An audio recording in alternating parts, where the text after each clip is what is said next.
No Galeria de Setembro você vai acompanhar uma iniciativa para famílias com filhos pequenos que não perdem nenhum lançamento da sétima arte. Vamos mostrar como a dança está inserida nos grupos de terceira idade que chegam nessa fase com muita disposição. E tem matéria de uma localidade aqui de Pelotas que é conhecida pelo comércio de peixes, mas que fora da safra continua produzindo outras atividades comerciais. Os dados do turismo de Pelotas mostram como a nossa cidade atrai turistas de todo o país e até de fora dele. E é claro que tem música aqui no programa. O Galeria Musical de hoje traz um artista pelotense que está iniciando uma carreira solo no samba. Tem muita coisa legal nesse programa, né, gente? Então não sai daí que o Galeria de Setembro tá só começando.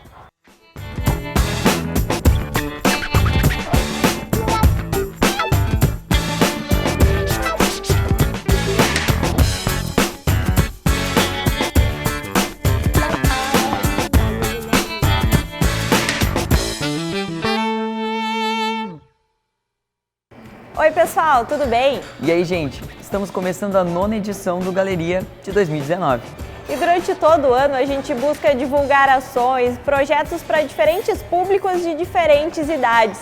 Mas nem sempre é fácil a gente buscar atividades para quem ainda depende dos pais, né, Jeff? Mas hoje a gente vai mostrar uma iniciativa que é para curtir com a família toda e também com muita tranquilidade. Lenise, essa sessão que foi criada é para aquelas crianças que não podem ir ao cinema sem os pais. É a sessão Bebê a Bordo, criada pela Cineflix. E olha que eu fui acompanhar um filme muito especial que caiu no gosto não só das crianças, mas também dos adultos. Brinquedos, jogos, guloseimas, espaços atrativos e divertidos que encantam crianças e adolescentes que passam por esses corredores. A Graça trouxe o neto Lorenzo para assistir um filme e passear. Gosto bastante, assim, pela segurança, né, também.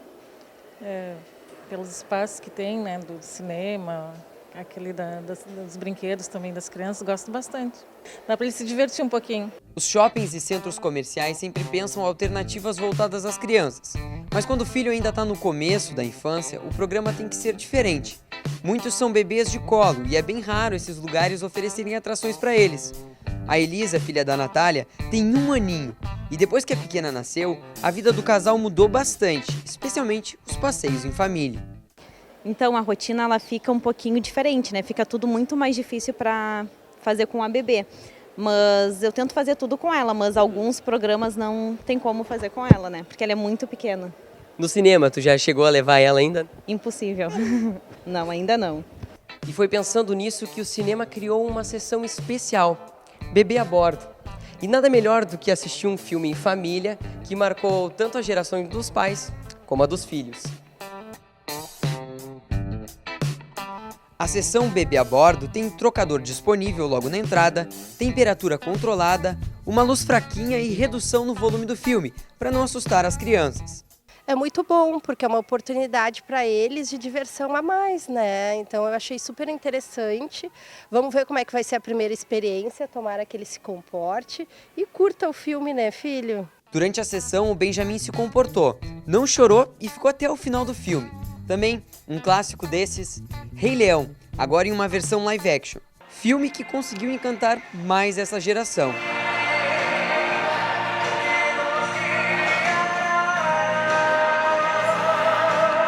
Na verdade, marcou as 2 gerações, né? Da minha filha de 18 anos e agora vai marcar a geração dele, de 1 ano e 7 meses. E é claro que cada criança esperava uma coisa diferente do filme. Eu gosto mais do Mufasa. Quando o Scar e o Simba lutam. É isso que tu quer assistir? Uhum. O Lourenço estava tímido quando perguntei sobre o que ele tinha achado do Rei Leão. Legal. Tu achou legal? Gostou do leão? O que tu mais gostou do filme, assim? Da pedra. E quando eu conversei com a avó dele, ele foi perdendo a timidez. Gostou da sessão? Gostou muito. E eu mais ainda, né? É muito legal o filme, a gente viu em 3D. Bem bacana. Foi aí que ele decidiu me contar de qual personagem ele mais gostou. Do Simba. De quem tu gostou? Do Simba. É. É o teu personagem favorito? E tu já tinha visto o desenho do Rei Leão? Nunca tinha visto? Foi a primeira vez que tu viu, então? Deu pra ver que as crianças também gostaram dessa iniciativa do cinema, que é uma atração pros pequenos que também querem se divertir.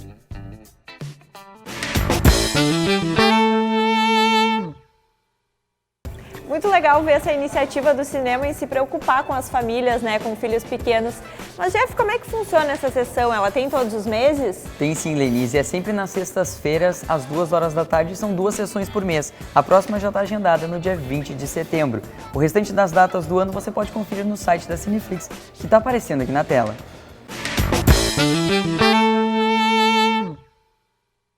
Em cada fase da vida, a rotina nos faz exigências diferentes. Como a gente viu na reportagem anterior, os pais buscam atividades que estimulem os sentidos dos filhos. Mas na terceira idade, essa busca por atividades também existe, porque tem gente que chega nessa fase e não gosta de ficar parado, né, Jeff? É verdade, Lenise. Foi pensando nessas pessoas que surgiu o Dança Sênior. A música e a dança ultrapassam gerações. E tem pessoas que chegam na terceira idade com todo o pique. A reportagem é da Camila Pergentino. Em passos curtos e uma leve melodia, a dança se desenvolve. Tudo minuciosamente estudado para não gerar nenhum desconforto a quem pratica. As notas musicais, harmônicas e calmas, integram os passos e os movimentos dos dançarinos.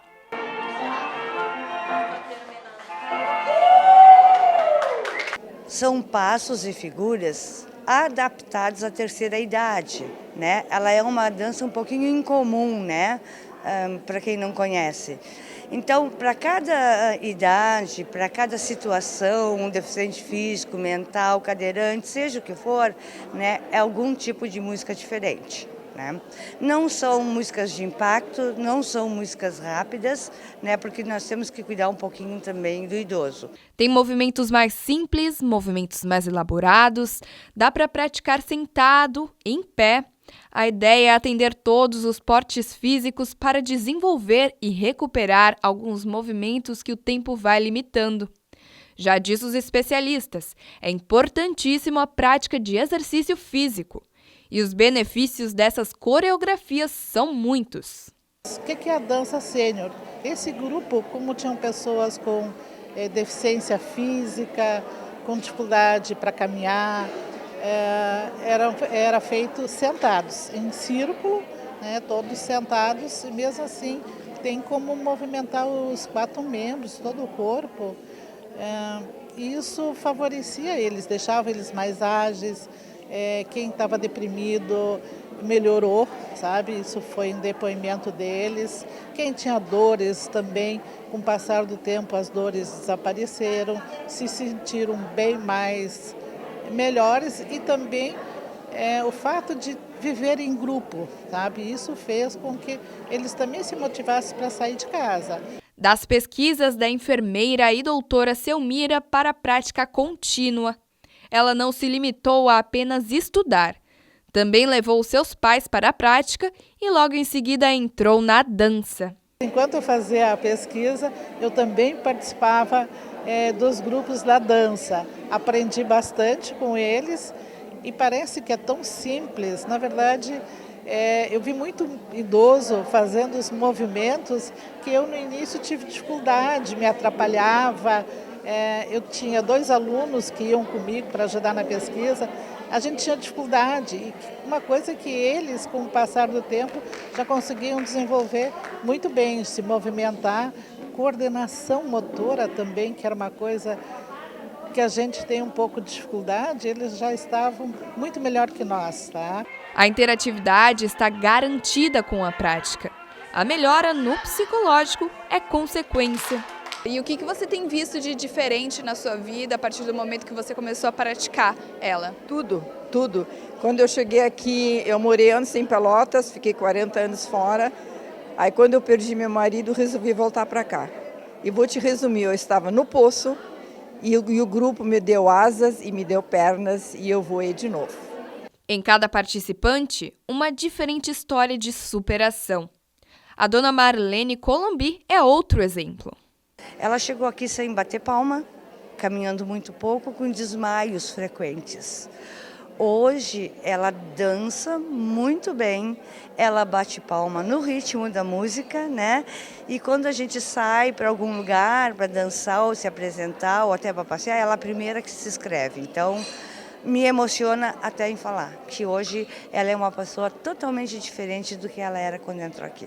A dança foi criada na Alemanha em 1974. Só em 1982 ela chegou no Brasil.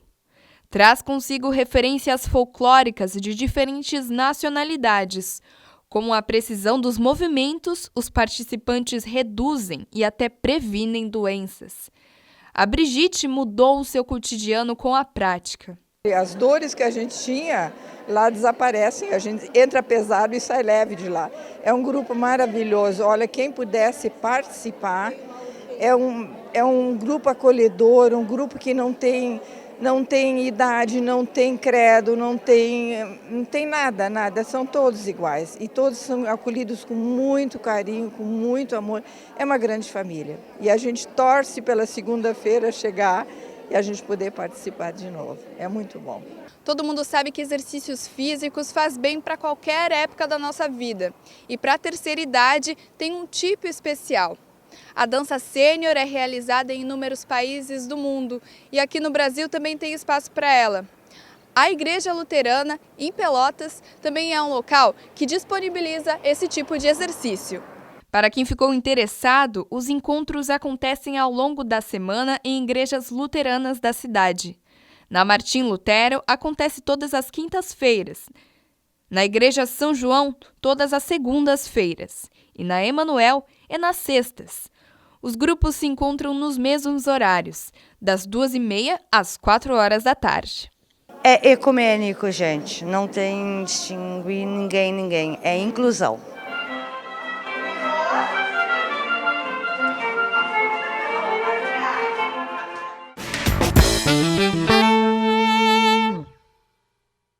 A Lagoa dos Patos é um dos principais pontos turísticos da cidade de Pelotas. E é de lá que sai o sustento de toda uma comunidade aqui do município. Jeff, a colônia Z3 é praticamente toda composta por pescadores. Mas fora da época de safra, eles precisam buscar outras formas para sustentar as famílias. E é isso que o repórter Micael Carvalho vai mostrar na reportagem.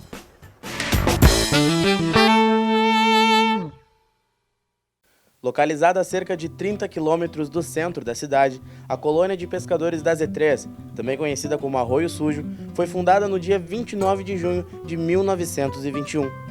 Os moradores mais antigos do local afirmam que a família Costa, tradicional na região, foi uma das primeiras a se estabelecer nas redondezas.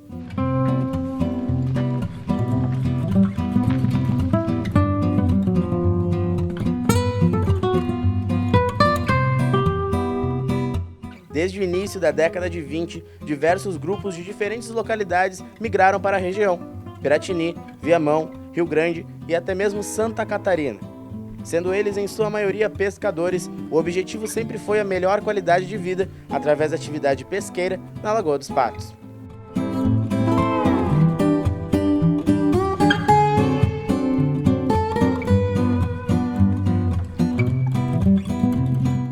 Durante a safra do camarão, o lucro e a movimentação aqui na colônia aumentam bastante. Mas é ao longo do ano que os pescadores da Z3 precisam se reinventar para manter o seu sustento. E para entender melhor essa parte da rotina deles, eu fui até a Associação dos Pescadores conversar com o seu Nilmar. Dizer que a pesca não é só a safra do camarão, como você citou, e geralmente o pessoal muito lembra da Z3 quando tem a safra do camarão. Mas nós temos todo um cotidiano aí normal de pescadores, que sim, em fevereiro até maio a gente pesca camarão, claro, quando tem. Também tem as épocas de safras ruins, como foi a desse ano. A gente também não pescou, não tivemos camarão, muito pouco lá na região de Rio Grande. Mas isso aí é do clima. Se tem um clima bom, não choveu durante os meses anteriores, a gente tem safra de camarão. Passando a safra de camarão e da tainha, que termina em maio, a gente tem o seguro-defeso. A partir de junho, julho, agosto e setembro, estamos em pleno defeso. Os pescadores estão parados por lei, amparados na lei do seguro-defeso, param esses 4 meses, não trabalham a pesca e ficam nas casas fazendo alguns serviços relacionados com a pesca e aguardando esse benefício que é justo. O Seguro Defeso é um auxílio do governo federal destinado ao pescador profissional artesanal. Isso acontece durante o período de defeso, quando eles ficam impedidos de pescar em razão da necessidade de preservação das espécies. Segundo os pescadores, é um momento delicado, pois o seguro não cobre todas as despesas necessárias. A partir daí, surgem outras alternativas, como o reparo de redes e a manutenção das embarcações.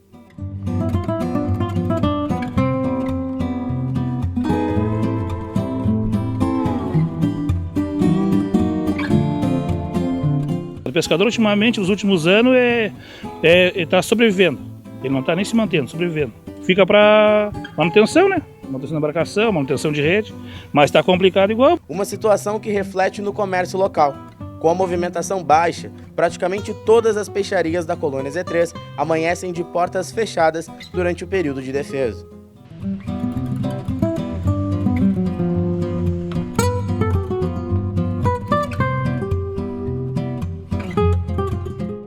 Mas mesmo com todas essas dificuldades, o que não falta nesse pessoal é a força de vontade para continuar sorrindo.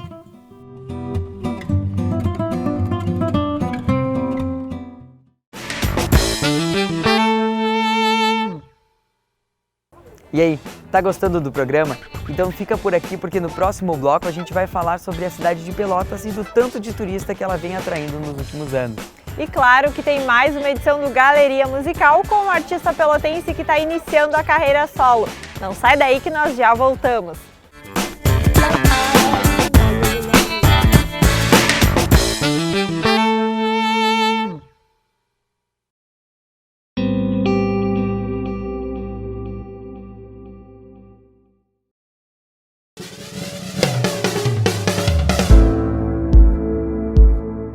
A discriminação é o tratamento diferenciado e negativo que uma trabalhadora recebe por ser mulher, negra, indígena ou cigana, ser lésbica, bissexual, trans, gorda, magra, pessoa com deficiência, jovem, idosa. É quando a sua identidade é usada contra você, criando desvantagens em relação aos seus colegas de trabalho. Já assédio moral é quando mudam as orientações de trabalho o tempo todo. Definem tarefas que você não pode cumprir, quando te pressionam para fazer trabalho fora do horário de expediente ou quando o que você faz nunca tá bom. Já assédio sexual é quando tocam no seu corpo sem o seu consentimento ou prometem vantagens no trabalho em troca de sexo.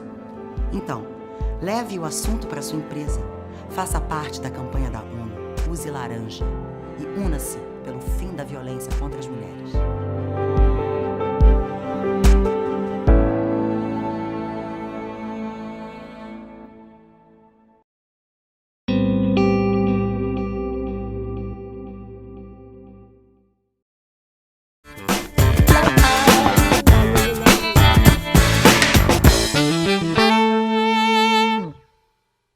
E a gente começa esse bloco falando sobre a cidade de Pelotas. O nosso município tem uma importância histórica e cultural para todo o estado do Rio Grande do Sul. Jeff, isso reflete muito na questão turística da cidade.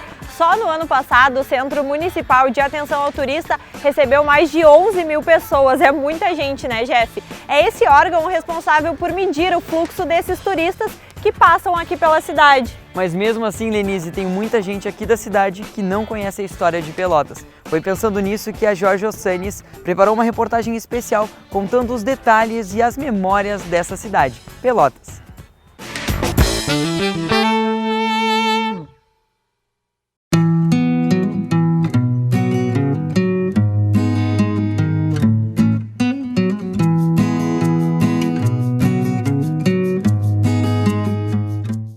Em 1776, um povoado às margens do Arroio Pelotas é batizado de São Francisco de Paula, e a partir de então, a nossa atual cidade começa a tomar forma. Em julho de 1812, a região próspera alcançou o status de freguesia. O Teatro 7 de Abril, o mais antigo do estado e um dos mais antigos do país, foi inaugurado em 1834. Um ano antes da freguesia de São Francisco de Paula virar a cidade de Pelotas.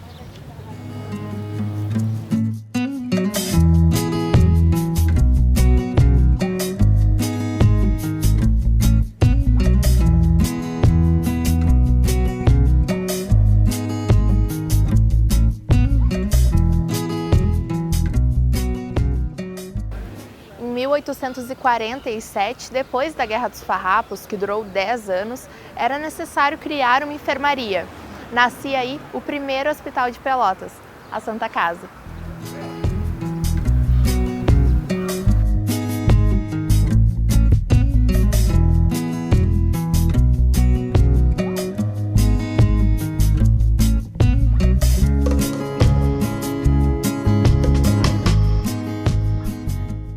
Lugares muito relevantes para Pelotas e que hoje atraem muitos visitantes que buscam conhecer essa história.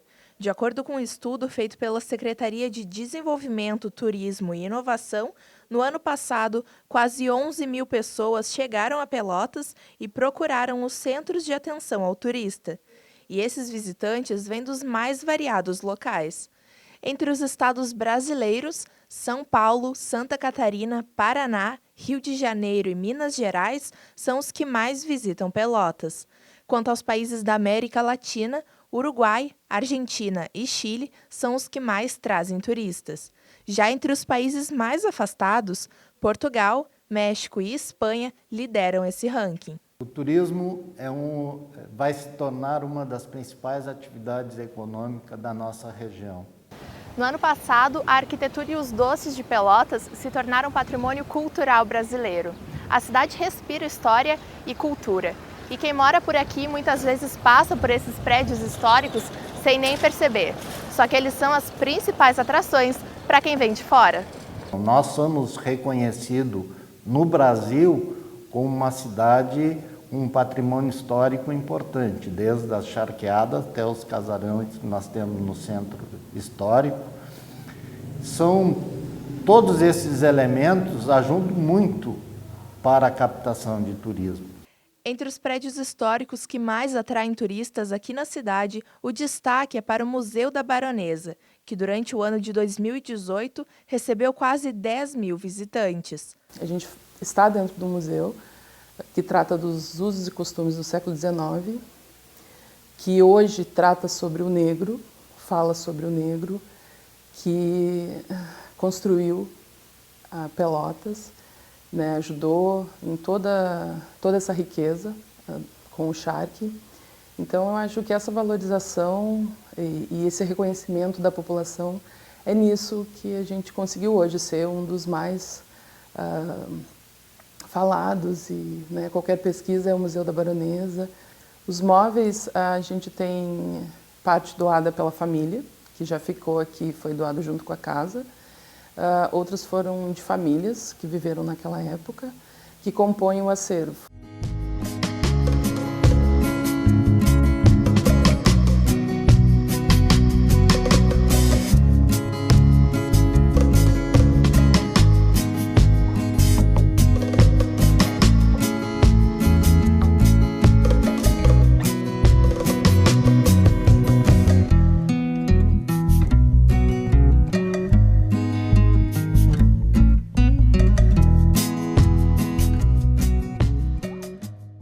Então, essa casa aqui ela foi comprada pelo coronel Aníbal Antunes Maciel, pai do então futuro barão de Três Cerros aqui da residência, e ele viveu aqui na residência após o falecimento da mãe dele. A produção do charque, né, ela gerou fortunas imensas, né, que ficaram concentradas nas mãos de poucas famílias, né?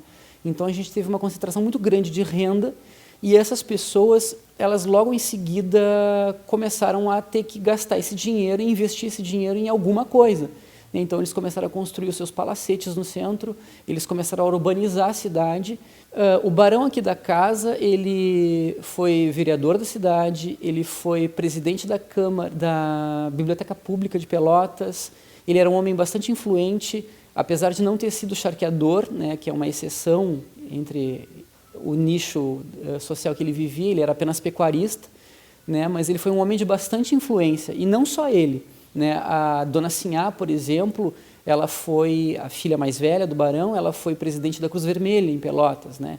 Então, algumas das primeiras reuniões para a fundação da Cruz Vermelha na cidade foram realizadas aqui nessa casa.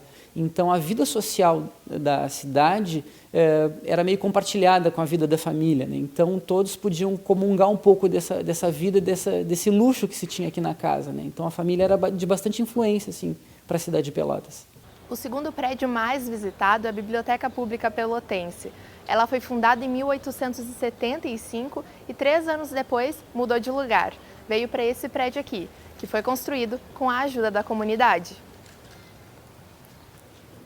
As classes mais altas da sociedade da época ajudaram na construção, doando vários materiais vindos diretamente da Europa, como marcos de pedra e arcos de granito. Mas as doações vieram também das pessoas mais pobres. Essa comunidade participou doando madeiras, tijolos e dinheiro, que foi arrecadado em bazares e quermesses.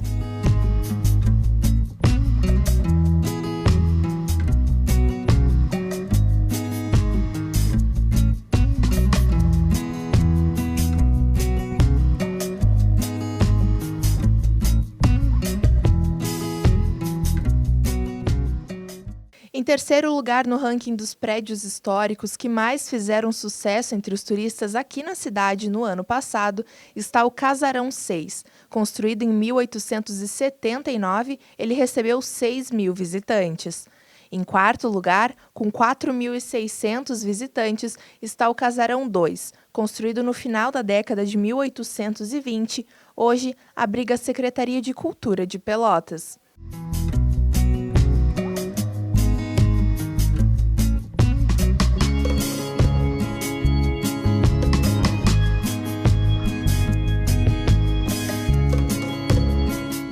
Esses dados comprovam que Pelotas é conhecida mundialmente.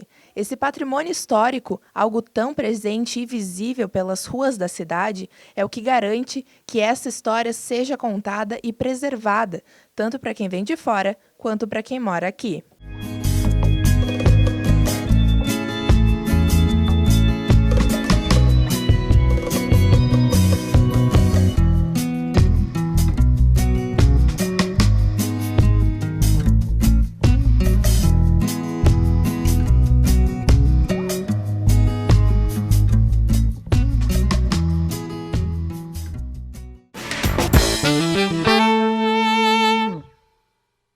Agora é hora de música no programa. Hoje no Galeria Musical, a gente traz um artista conhecido aqui em Pelotas nas rodas de samba da cidade, mas que agora está se arriscando numa carreira solo.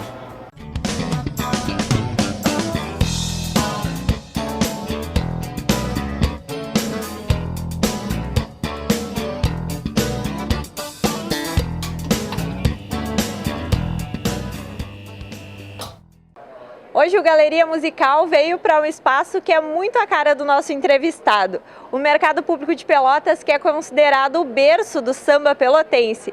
E aqui comigo o Vini Fernandes, que é o nosso convidado de hoje. Seja muito bem-vindo, Vini. Tudo bem? Tudo bem, Vini. Muito obrigado pela oportunidade de estar falando um pouco da minha trajetória aqui no programa.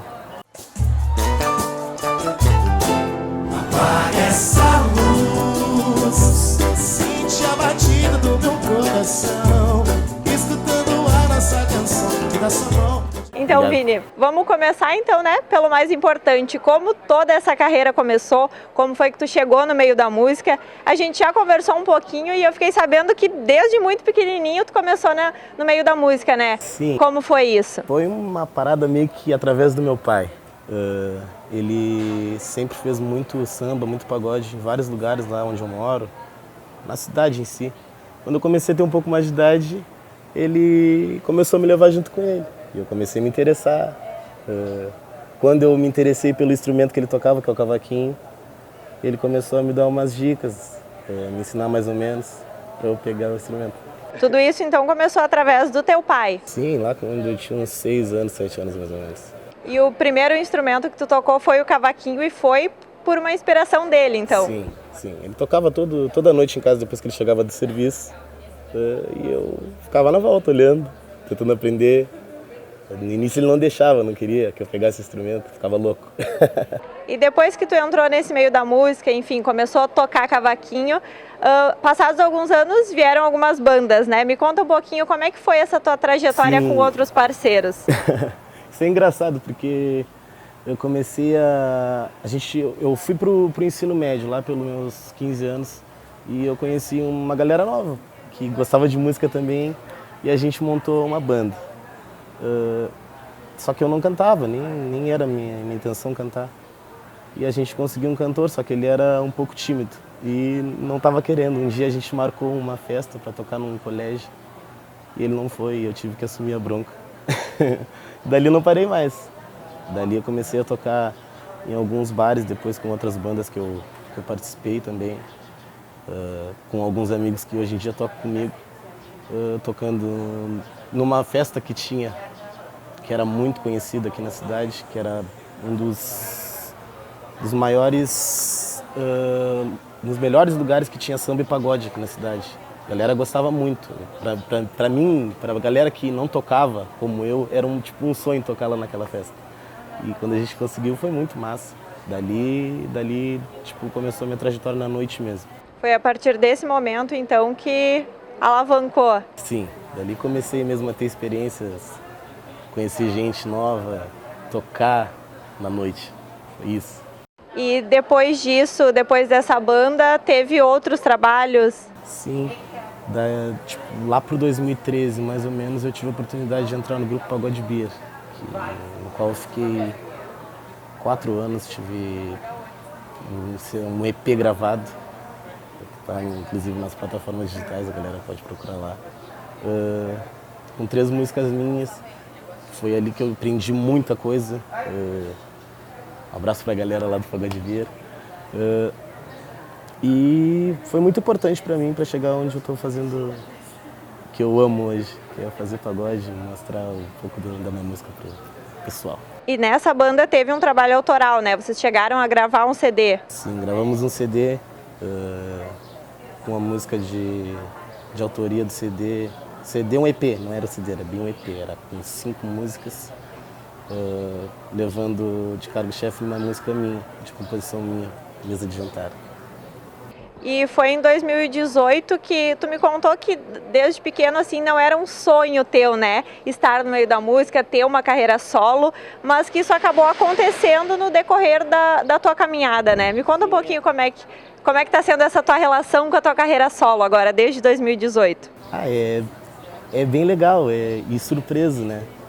Porque, querendo ou não, num grupo tu divide tudo, emoções negativas, tanto quanto positivas, com os outros participantes do grupo, né, que estão ali contigo.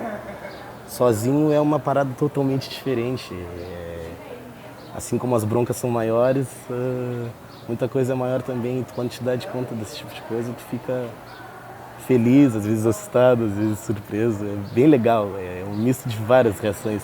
Eu tô curtindo muito poder lançar uma música e ver a galera cantar uma música minha na festa, eu chegar no lugar, a galera pedir, a galera falar que a música tá legal, é muito massa, isso é muito legal. E recentemente tu teve uma música autoral tua, composta com outro parceiro teu, né, lançada, mesmo tu tendo outros trabalhos, esse foi um pouquinho mais especial? Foi bem especial, porque eu não ia lançar essa música esse ano, aí um dia a gente estava lá na minha casa, ela estava pronta já. Chegou a gravar, fizemos toda a gravação dela, mas ela ficou lá. Era para ter sido lançado ano passado. Cara, vamos lançar essa música. E no fim a gente mandou mixado, lançamos. E foi tive mais surpresa do que eu imaginava, né? Gostei muito. A galera curtiu bastante essa música chamada Apaga Essa Luz, que é uma composição do Vini Moraes, e ele passou para mim e eu tive a honra de finalizar. Então, Vini, a gente te deseja muito sucesso aí na tua carreira, agradece a tua participação aqui e agora a gente vai te pedir, né, para deixar uma palhinha do teu trabalho aqui para o nosso público. Vamos lá? Como é que é o nome da música? Apaga Essa Luz. Então, vamos lá?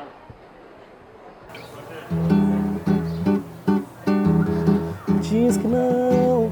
Me olha nos olhos e me diz que não. Diz que essa briga não tocou no coração, porque eu sinceramente acho que não. Então me olha e me diz que sim, que eu me sinto falta desse teu pretinho. Apaga essa luz. Bora cantar juntinho então. Apaga essa luz, sente a batida do meu coração, escutando a nossa canção. Me dá sua mão, não diga não, hoje eu vou tirar seus pés do chão. Apaga essa luz. Pense bem, será que a gente não permite errar? Ou só o tempo é capaz de superar? Será que orgulho é maior que amar? Eu sinto a falta de nós dois juntinhos, debaixo do edredom fazendo som baixinho. A TV ligada no muro só pra iluminar a mais linda louca noite de amor que alguém pode te dar. Apaga essa luz.